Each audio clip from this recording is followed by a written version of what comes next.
In this video, we're going to talk about how sociolinguistics can support sustainable development goals for reducing inequalities. A language is more than a way to communicate, right?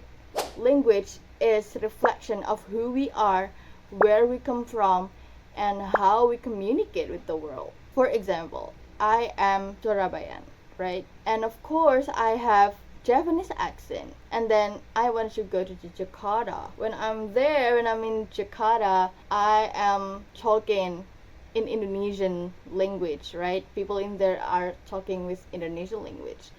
But then I'm still have this Japanese accent in me, but then people likely gonna know where I am from. Like they're gonna talk like, oh, are you from Japanese? Like, yeah, that's just who I am. So that example is explaining what I mean with language is a reflection of who we are, where we come from, because people are likely gonna know where you are from because of your accent and what language are you using. Not all ways of speaking is treated equally. In many of society, the way you speak can affect how you're seen, how you're treated, and what opportunity that you're gonna get. For example, you're gonna do an interview for a job or maybe an event that you wanted to join to. When you're in interview, you should use a more formal language, but then you're not using it. It can pretty much affect the opportunities that you're gonna get. So, sociolinguistic, the study of language in society, gonna help us to understand these differences, challenge of unfair treatment, and build more inclusive world. So, let's get into it. So, the point that we're gonna talk about is analyzing language as a tool of power. Have you ever heard of language that is more correct, or maybe more professional, or maybe more casual than others? Well, sociolinguistics reveals how language reflects social power. In many societies, standard languages or prestigious accent carry more weight. Those who speak in non-standard dialect or minority languages may be ignored, misunderstood, or seen as less capable. This leads to inequality in education, in workplace, or even in the healthcare. By analyzing language pattern, we can challenge the idea of one way of speaking is better than another and promote respect for linguistic diversity. I have a few examples in here. So the first example is job applicants with African American vernacular English features in their resumes are 26% less likely to receive callbacks than those using standard American English. The second example is students speaking regional dialects are often corrected for poor grammar, while received pronunciation speakers are seen as more academically capable. This highlights institutional bias in education, and this proves that language policing is tied to racism, not just linguistic correctness. Secondly is identifying language discrimination. Language discrimination happens more often than we think. People are often treated unfairly because of their accent, their grammar, or even the language they speak at home. And this kind of bias can affect someone's chances of getting a job, receiving a fair treatment in school, or simply being understood in public spaces. And sociolinguistics help us identify and challenge this discrimination. By raising awareness about these issues, we promote equal rights for all speakers, no matter their background or way of speaking. And here are some relevant examples. Call center applicants with Indian accent are 50% less likely to be hired for US roles than British accented peers.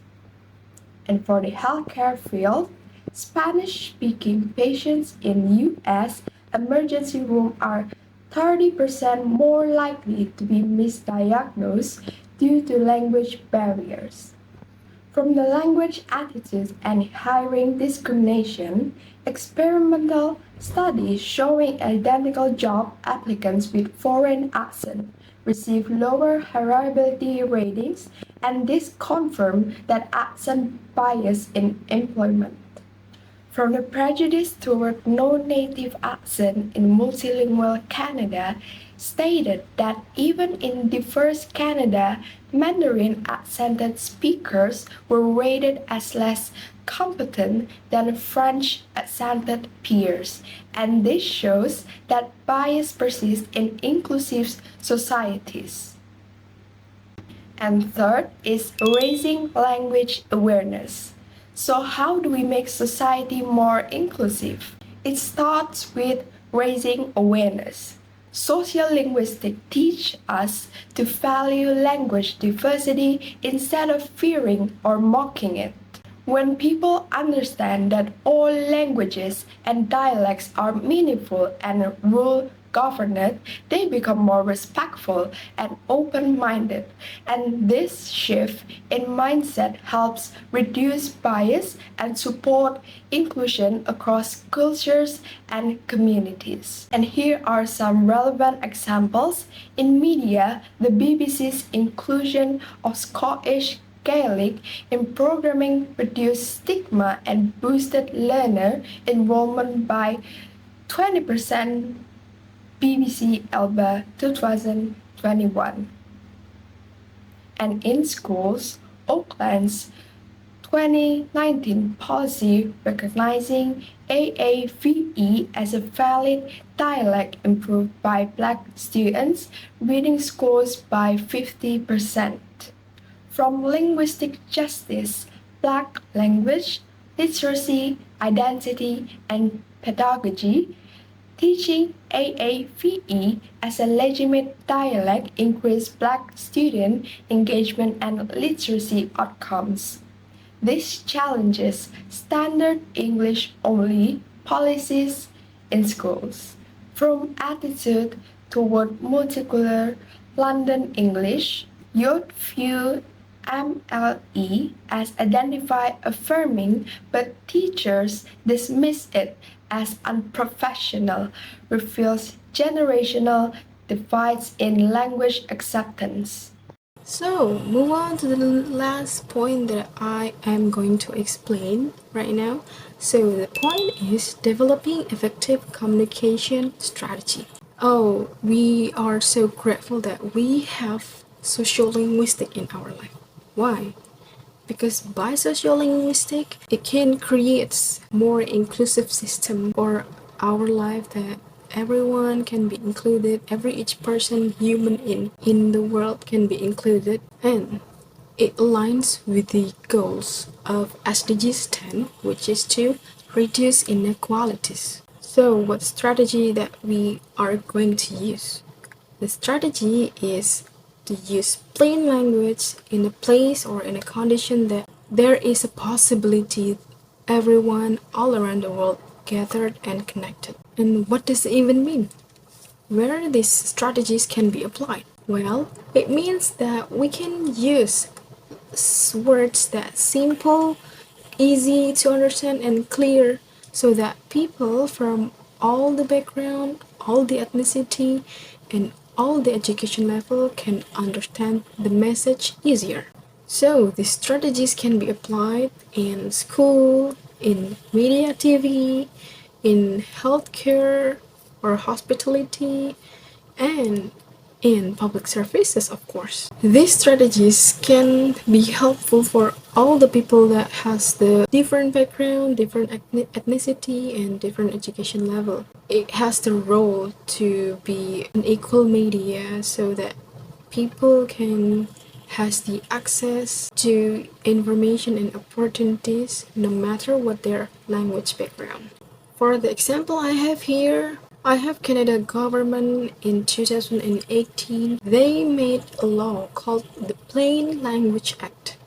So it helped make government documents easier to understand, especially for immigrants. And guess what?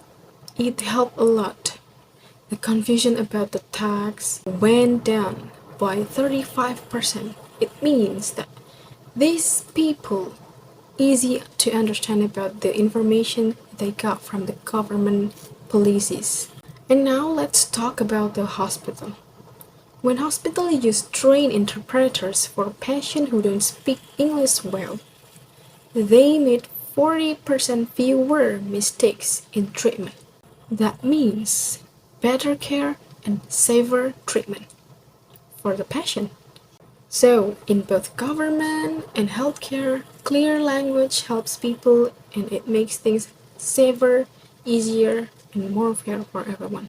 Language isn't about how we speak, it's about we can connect to each other, we are belong to each other, and we can build a fairer world with language. So, let's use sociolinguistics and reduce inequality and give every voice the chance to be heard.